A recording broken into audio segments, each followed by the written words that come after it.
जिन्होंने गमखबरी नालों सिंध की सकाफ़त के दिहाड़े के पुरजोश जज्बे से राजपर वेलफेयर एसोसिएशन सिंध और जीए सिंध कौमी मुहाज़ पारा कराची नेवल कॉलोनी का कराची प्रेस क्लब ताईं गडियल एक वडे अंग में रैली कढ़ी वही, जैमें हज़ारे सिंधिन अजरक टोपियों पटका पाए रैली में शिरकत कई, जैमें Rajpar welfare association chairman Yasin Ali Rajpar रस्ते में गश्त कंदड़ ट्रैफिक पुलिस ऑफिसरन के अजरक जा तोहफा पिण ॾिना। वधीक उन्हनि मीडिया से ॻाल्हाईंदे चयो त सिंध खां कराची अलग न आहे, कराची सिंध की दिल है। अगर को कराची के सिंध का जुदा समझे तो वह उनकी नादानी है। वधीक उन सिंध में रहंदड़ सिंध वासिन के अमन भाईचारे और तालीम जो पैगाम पिण ॾिनो। जिन्होंने से report and Karachi press club का रमज़ान अली राजपर। अचो तो वधीक ॾिसूं था रमज़ान अली राजपर जी ये रिपोर्ट। नारा नारा सिंध, नारा नारा नारा सिंध, नारा नारा नारा सिंध। यासीन साहब से गुफ्तगू कंदा जो उतां खां जो असांखे अमन जो पैगाम ॾींदो आयो आहे। माण्हुनि सां हर कंहिं सां रस्ते में मिली के पुलिस वारा जे हर कंहिं सां मिली करे हर कंहिं सां अमन जो पैगाम ॾेई करे असां प्रेस क्लब से पुगाऊं। वधीक यासीन राजपर साहब सां गुफ्तगू कंदासीं। साईं छा आहे चवणु थोरो तेज जी साईं। थैंक यू जियो टीवी, थैंक यू रमज़ान भा। असांजो अॼु जेको सकाफ़ती 5000 साल पुराणो जेको आहे सकाफ़ती ॾींहुं आहे। अजरक टोपी असां मल्हाईंदा रहंदा आहियूं, इन सिंधी सकाफ़त खे अॼु उजागर कंदा आहियूं। ही ॿाहिरि जेके लेबर स्क्वायर खां, हारूनाबाद खां, शेरशाह खां, गनी चौरी खां, रशीदाबाद खां, मुआज ॻोठ खां काफ़ी बिरादरियूं असां सां गॾु आहिनि। असां सभु हिकु आहियूं, एको आहियूं ऐं असां हिते हर साल जा हिन साल भी धाम धूम सां असां उन कराची जे जेको सिंध जो गढ़ आहे यानी सदर प्रेस क्लब ते उते पहुची चुका आहियूं। असां ओसीते वञी करे उन्हनि खे मैसेज ॾींदासीं जेके चाहिनि था त सिंध ऐं कराची अलॻि आहिनि। का बि सिंध कराची सिंध आहे, सिंध कराची आहे। ऐं असां उन पलीतनि खे मैसेज ॾियणु चाहियूं था जेके सिंध सां नफ़रत कनि था, जंहिंमें अफ़गान आहिनि, अहिड़ा मुहाजिरिन आहिनि जेके चवनि था त असां जेको आहे सो हे कराची अलॻि आहे ऐं सिंध अलॻि आहे। उनखे मैसेज ॾियणु चाहियूं था त हे असांजी कराची बि असांजी, सिंध बि असांजी ऐं जेको सिंधी कराची आहे, कराची सिंध आहे। असां सभु सिंधी भाउर हिकु आहियूं, एको आहियूं। अॼु हिन मुबारक ॾींहं जे करे असां हीअ अॼु ईद जो ॾींहुं आहे, असां ईद जीअं मल्हाईंदा आहियूं ऐं इंशा ताला हिन हारे बि असां शान बशाना मल्हाए रहिया आहियूं। जंहिंमें वॾी महिरबानी बा काशिफ़ जी तावरी साहब आहे जेको काफ़ी जेको आहे सो लेबर स्क्वायर खां पंहिंजो काफ़िलो कयो। संदन वॾा वड़ आहिनि, जुल्कार राजपर आहे, दीनर राजपर आहे, रमज़ान राजपर आहे, शकील राजपर आहे, जन काफ़ी जेको आहे जदोजहद करे माण्हुनि खे एको ऐं गॾु ऐं इहो मैसेज कयो त असां अमन जो मैसेज आहे। असां रस्ते में ॾिसो था असां प्रॉपर हिकिड़ो जेका चाहींदा त असांजी रैली वॾी थिए, असांजे हज़ारनि तइदाद में माण्हू हुआ, पर असां प्रॉपर चैनल सां लॻंदो कंहिं मुसाफ़िर खे तंग न पिया कयूं। इंशा अल्लाह ताला मां ही मैसेज ॾींदुमि अॼु को ईद जे ॾींहुं मैसेज ॾींदुमि त तव्हां पंहिंजे जहिड़े सूरत में आहियो पर पंहिंजे औलाद खे पढ़ायो, ख़ुसूसन पंहिंजे नियाणियुनि खे पढ़ायो, पंहिंजे ख़ानदान खे पढ़ायो, जीअं अॻिते हली करे उन्हनि खे कलम जे ज़रिए। अॼुकल्ह कलम जी जंग आहे, कंहिं डंडे कुहाड़ी या किलाशन कोप जी कन खां कलम जी जंग आहे। तव्हां सभिनी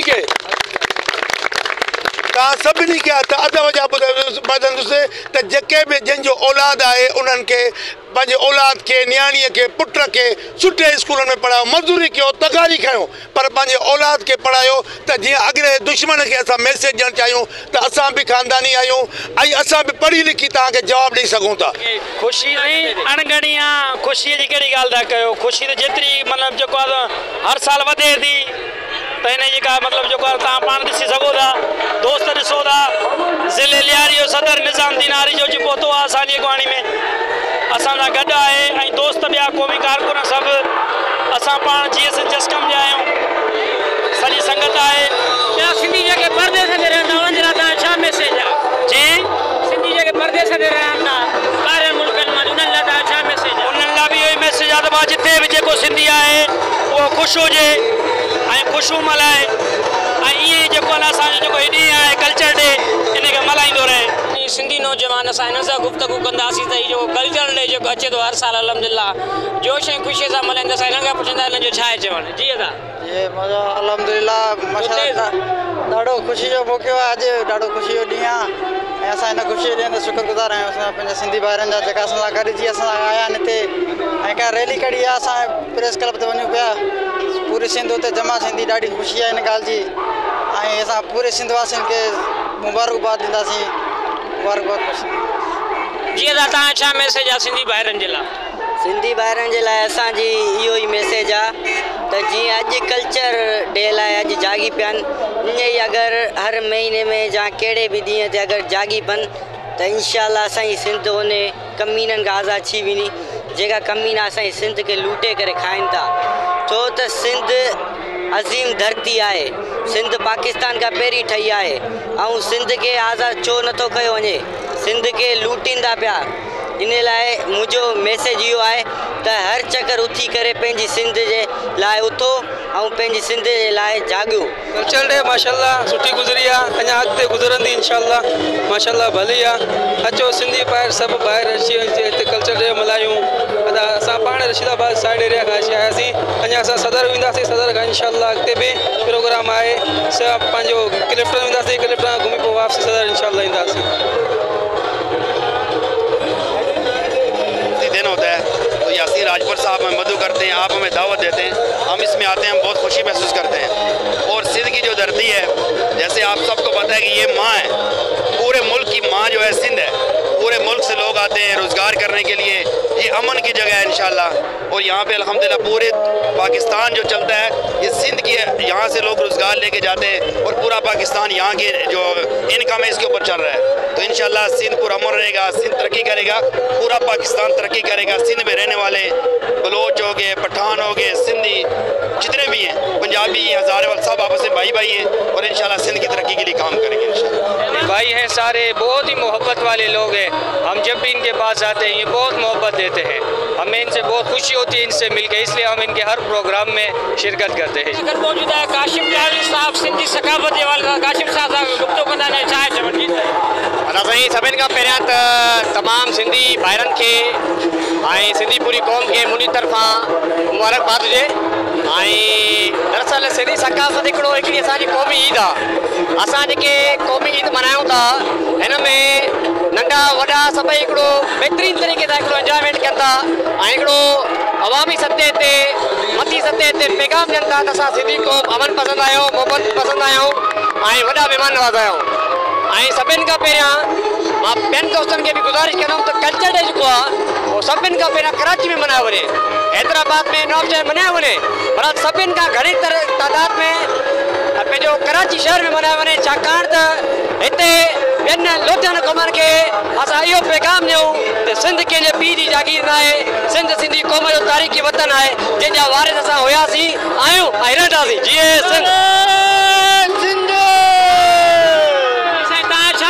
सिंध वासियुनि जे लाइ सर असां सिंध हाणे इहो पैगाम था ॾियूं त असांजो कल्चर डे जेको आहे असांजो ईद वारो ॾींहुं आहे ऐं इनखे जेतिरो थी सघे भरपूर दिलि सां ऐं ख़ुशी सां मल्हायो वञे हिन ॾींहं खे।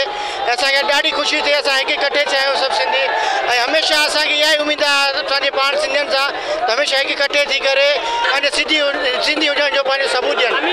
महिरबानी करे कराची में सिंधियुनि जी आहे, महिरबानी करे कराची में हिकिड़ो हिकु करे ऐं ॿुधाइनि कराची वारनि खे त कराची कंहिंजे बाप जी न आहे, कराची असां सिंधियुनि जी आहे ऐं असां सिंधियुनि जी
सां